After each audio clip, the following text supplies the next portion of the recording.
अब दूसरा पॉइंट क्या करना है आपको कि अब आप आएंगे त्राटक पर। तो सीधा दीपक त्राटक, अग्नि त्राटक, सूर्य त्राटक, दूरस्थ स्थान और निकट स्थान, इस पर नहीं आना। पहले साधारण बिंदु त्राटक आपको अपने प्रैक्टिस में उतारना है, और बिंदु त्राटक के भी कम से कम 4 विभाग हैं, उसमें से सबसे सरलतम आपको करना है। फिर लेवल 2, फिर लेवल 3, फिर लेवल 4।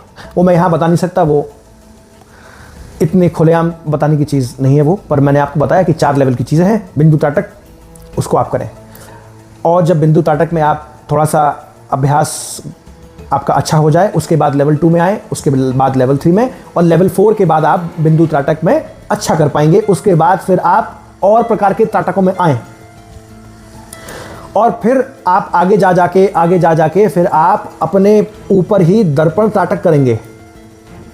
ये दर्पण त्राटक का एक दूसरा पादक्षेप होता है, दूसरा विभाग है, जिसको हम कहते हैं छाया पुरुष। वो साधना और तंत्र मार्ग का है, ये आपके ध्यान मार्ग का है, ये आपके योग मार्ग का है। इसको हम दर्पण त्राटक कहेंगे, और दर्पण त्राटक से सेल्फ हिप्नोटिज्म, वो मैनिफेस्टेशंस, वो अफर्मेशंस आएंगी।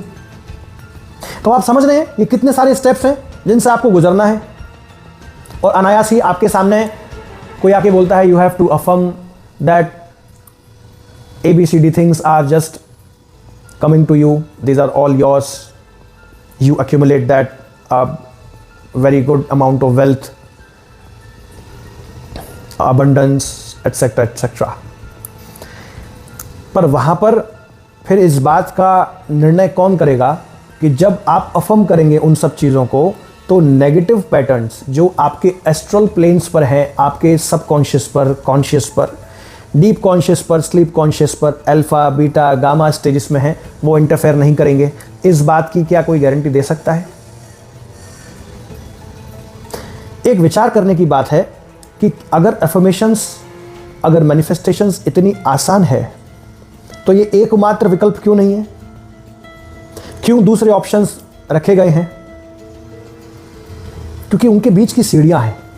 इन सीढ़ियों को आपको चढ़ना पड़ेगा।